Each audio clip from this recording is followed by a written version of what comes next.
The Americans may have been the favourites, but this Kiwi awesome foursome was not about to blow the years of hard work that had gone into the winning of the Eisenhower Trophy. A confident, talented young team that didn't lack for support. A large New Zealand party backed by Canadians who didn't care who won as long as it wasn't the Americans. Michael Campbell shot a 67 on day one, 66 on day two, and a solid third round had him just one shot off the individual lead heading into the final day. Burning up the course had been Philip Tataurangi. A pair of 67s was followed by a 68. He had strong family support and he responded with some red-hot touches on the green. Get in! That gave him a share of the individual lead after 3 rounds. His father started playing golf and Philip went along to have a look and decided it was much more fun to play. So he was away. Yeah. Has there been a turning point in his career? Something that really more or less jump-started it? Yeah, I can think of when he made his first representative team, a junior provincial team, and he was so thrilled to be in that team. From then on, he decided he liked the feeling, I think. At what age was that? That was around 12 or 13. Yeah. Tied with Tataurangi with 1 round to go was American David Duval, a collegiate star who's already made amateur appearances on the PGA Tour. He's a player of the future for whom only the best is good enough. But the fighting qualities of the Kiwis kept them just 2 shots behind the USA. Kind of be neat to have a New Zealand-American showdown. That'd be good, you know, because another sport's only sport we play against Americans is only the golf. Of course, you guys play baseball and basketball and all those things are too good for us. So I think with our New Zealand team is the closest we got to the Americans anyway. Capilano, the queen of West Coast golf courses, put on her best face for the final round. The young New Zealanders, dubbed the Kiwi Kiddie Corps, rose to the occasion and the setting, taking dead aim at glory. It was go for gold, go for the flag, an all-or-nothing assault that won the admiration and hearts of the biggest galleries of the World Championship fortnight. The uncommitted quickly became Kiwi fans. The committed became almost speechless. Almost. Brilliant. Absolutely brilliant. Biased perhaps, accurate certainly. It was a day of brilliance for the New Zealanders, a day of near misses for US amateur champ Justin Leonard and the other Americans. On the other hand, even the wrong went right for the New Zealanders. At the 16th, Michael Campbell pulled it into the bunker, but still managed to get up and down for his par. Duval, the great hope for the USA on the final day, jumped at the chance to pick up a couple of strokes for his team. He put his drive within easy birdie range on the toughest par 3 on the course.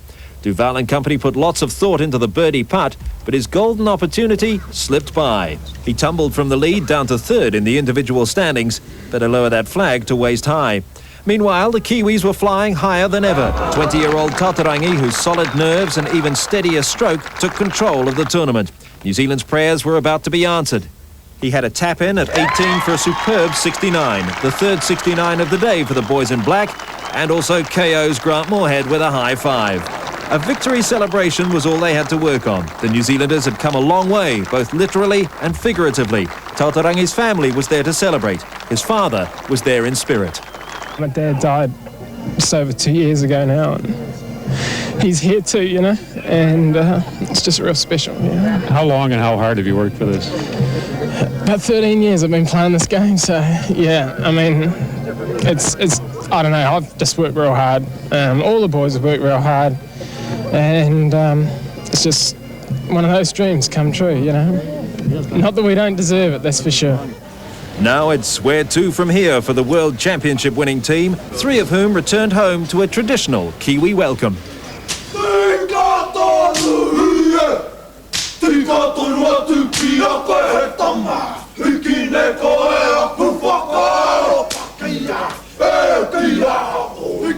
When I sort of sit down and you think about reflect on what happened last week, and it's just a total dream.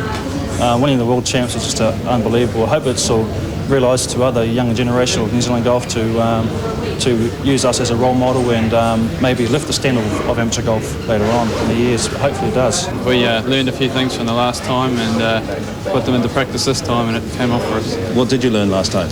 I think this time we picked the team a bit earlier, and that helped us sort of build up to it a bit better, and we all had such a good build-up, and all the guys just peaked for the week and all played excellent golf. There was a sense of confidence within the team. I think everybody had a lot of confidence in the other members of the team, and I think we all thought if we just got down to business and played as well as we could, or played to our plans that we all had for the course, we could do it. And that's how it proved. We all stuck to a plan, and we didn't really do anything that special. The Americans just got a little bit flustered, I think, when we started to pass them, and they started making mistakes, trying to save shots. You've had a few days to let it all sink in now, Grant. Where to now for you? Well, I'm not sure. I've got a few decisions to make, I suppose, in the next 2 or 3 weeks. But I think we'll just soak it up for the next couple of weeks and take it from there. You must be having it going round and round in your head, though, about pro golf. What do you think? Yeah, for sure. I think all of us will make that step eventually, and it's just a matter of when. It's been a good year for me personally. Like I've the first foreigner to win New South Wales Amateur, the first Kiwi to win the Australian Amateur, and winning the World Champs and coming second in individual. So it's been a great year for me, and I think I've reached the pinnacle of amateur golf. You know, I've done what I could. There's nothing else really for you, and also, of course, you don't have to go through the pro school in Australia. Exactly, so I can turn pro whenever I want to. But I haven't really decided yet, Jeff, so I can't really tell you. It's a matter of putting things in perspective. I'm going to have probably a week or so off and just think about things and get together with my coach, Mel Tung, and talk it over and see what we come up with. What about the Air New Zealand Shell? Yeah, I'll be playing in that, but that'll be as an amateur, that tournament. Yes, they return with the Eisenhower record for a winning title. They broke that record by 11 shots, an American record set 32 years ago with a team that included one Jack Nicklaus. Well, one thing's for sure, you put the men's success with the third place by the women at the Espirito Santo and put that with the level of talent coming through, and what you have is a booming interest in the sport.